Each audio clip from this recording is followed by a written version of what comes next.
दोस्तों नमस्कार। वैसे तो भारतीय जनता पार्टी आजकल जो है उस सदमे से गुजर रही है। कहीं हरियाणा चुनाव में प्रधानमंत्री मोदी जी खुद रेवड़ियों के बारे में ऐलान करते घूमते हैं, तो कहीं कश्मीर में अपनी झूठी सच्ची बातों को बताते हुए घूमते हैं। दूसरी तरफ राहुल गांधी अपने सच्चे बयानों से लोगों के दिलों पर राज कर रहे हैं। लेकिन यहां भारतीय जनता पार्टी की मुश्किलें यही समाप्त नहीं हो जाती। उधर संजय जोशी जिस तरह से अपना दावा प्रस्तुत कर रहे हैं और संघ दावा प्रस्तुत करता है भारतीय जनता पार्टी के राष्ट्रीय अध्यक्ष के तौर पर, वहीं कुछ आपस में भीतरघात और लड़ाइयां चल रही हैं। जी हां, भारतीय जनता पार्टी के अंदर भी सिर फुटबॉल शुरू हो गई है। एक इशारे पर किसी के शिवराज सिंह चौहान को डाउन करने के लिए सुप्रीम कोर्ट में भी सवाल उठने लगे हैं। सुप्रीम कोर्ट में व्यापम का मुद्दा फिर से उठने लगा है, जिस पर कांग्रेस के दिग्विजय सिंह भी काफी उग्र हो जाते हैं और बयान दे देते हैं और ट्विटर पर लिख देते हैं। व्यापम स्कैम में पूर्व कांग्रेस विधायक ने गंभीर आरोप लगाए थे। विधायक पारस सकलेचा ने उच्च न्यायालय में इंदौर में पिटीशन क्रमांक 20371-2023 दायर कर व्यापम घोटाले की जांच के संबंध में कार्रवाई की मांग की थी। उनका आरोप है कि जुलाई 2009 में घोटाले की जानकारी शासन को मिलने और 17 दिसंबर 2009 को जांच कमेटी गठित करने के बावजूद 2010 से 13 तक घोटाला जारी रहा। इस पर कोई ठोस कार्रवाई नहीं हुई। हाईकोर्ट में याचिका जो डाली गई वो निरस्त कर दी गई, तो सुप्रीम कोर्ट में जो था इसकी याचिका डाली गई और 2024 19 अप्रैल को उच्च न्यायालय इंदौर ने सकलेचा की याचिका को निरस्त कर दिया था, जिसके बाद उन्होंने सुप्रीम कोर्ट का दरवाजा खटखड़ाया। सुप्रीम कोर्ट ने इस पर संज्ञान लेते हुए शासन और सीबीआई को नोटिस जारी किया है कि मामले की पैरवी वरिष्ठ अधिवक्ता राज्यसभा सांसद विवेक तनखा और सर्वम रितम खरे ने की थी।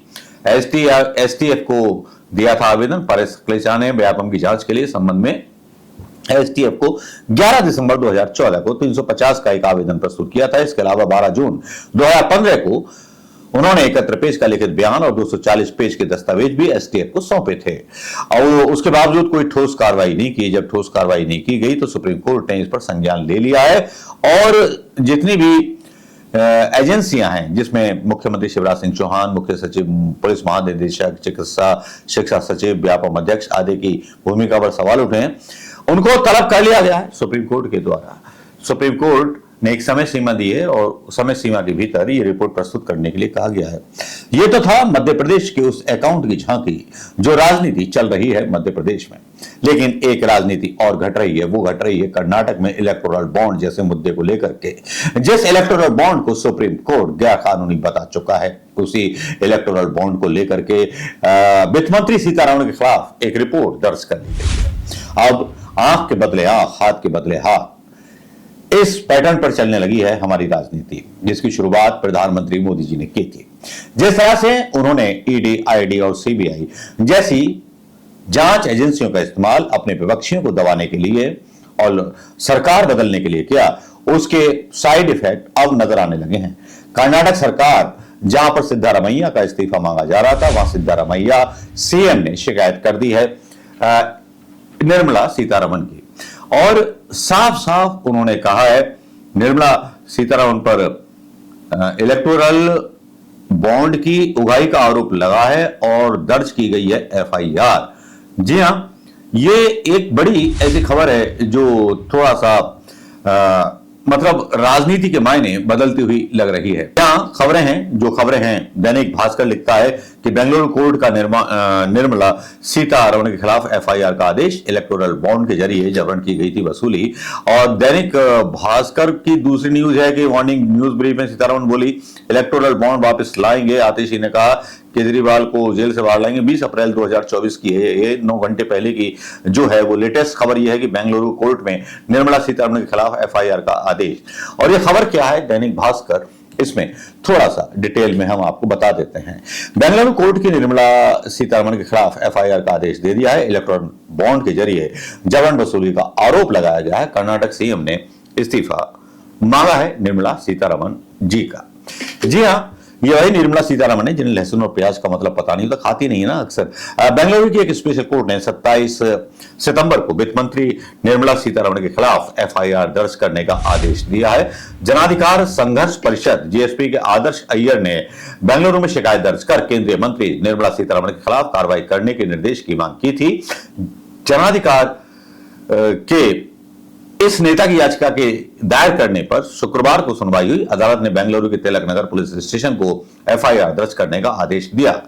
अगली सुनवाई 10 अक्टूबर को होगी और अप्रैल 2024 में शिकायत की गई थी। जेपी नड्डा का भी नाम जनाधिकार संघर्ष परिषद ने अप्रैल में 42वीं ACCM MM कोर्ट में दायर याचिका में केंद्रीय मंत्री निर्मला सीतारमण, ईडी अधिकारियों, भारतीय जनता पार्टी के राष्ट्रीय अध्यक्ष जेपी नड्डा, भाजपा के राष्ट्रीय नेताओं, तत्कालीन भारतीय जनता पार्टी के अध्यक्ष नलिन कुमार कटेल, VY विजेंद्र के खिलाफ भी शिकायत दर्ज की थी। शिकायत में कहा गया है कि अप्रैल 2019 में अगस्त 2022 में व्यवसायी अनिल अग्रवाल की फर्म से लगभग 230 करोड़ रुपए और अरविंद फार्मेसी से 49 करोड़ रुपए चुनावी बॉन्ड के जरिए वसूले गए, मतलब हफ्ता वसूली के तौर पर। इधर इस खबर के सामने आने के बाद कर्नाटक के मुख्यमंत्री सिद्धारमैया की भी प्रतिक्रिया आई। उन्होंने कहा कि केंद्रीय मंत्री को इस्तीफा दे देना चाहिए। बहुत सीधी सी बात थी।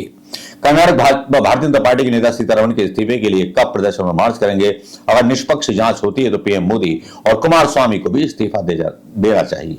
इलेक्टोरल बॉन्ड की आंच प्रधानमंत्री मोदी तक पहुंच रही है। एक आपराधिक प्रक्रिया से गुजर रहे हैं वित्त मंत्री, प्रधानमंत्री और कुमार स्वामी। 2 जनवरी 2000 आपको बता दें, चर्चित है, 2 जनवरी 2008 को ये स्कीम लॉन्च हुई थी, इलेक्टोरल बॉन्ड स्कीम। केंद्र सरकार ने 2 जनवरी 2018 को बॉन्ड स्कीम को नोटिफाई किया था। स्कीम के प्रावधानों के मुताबिक इलेक्टोरल बॉन्ड को कोई भी नागरिक अकेले या किसी के साथ मिलकर खरीद सकता है। योजना को 2017 में ही चुनौती दी गई थी, लेकिन सुनवाई 2019 में शुरू हुई। सुप्रीम कोर्ट ने कहा था कि स्कीम असंवैधानिक। 15 फरवरी 2024 को सुप्रीम कोर्ट ने राजनीतिक फंडिंग के लिए इलेक्टोरल बॉन्ड स्कीम पर तत्काल प्रभाव से रोक लगा दी थी।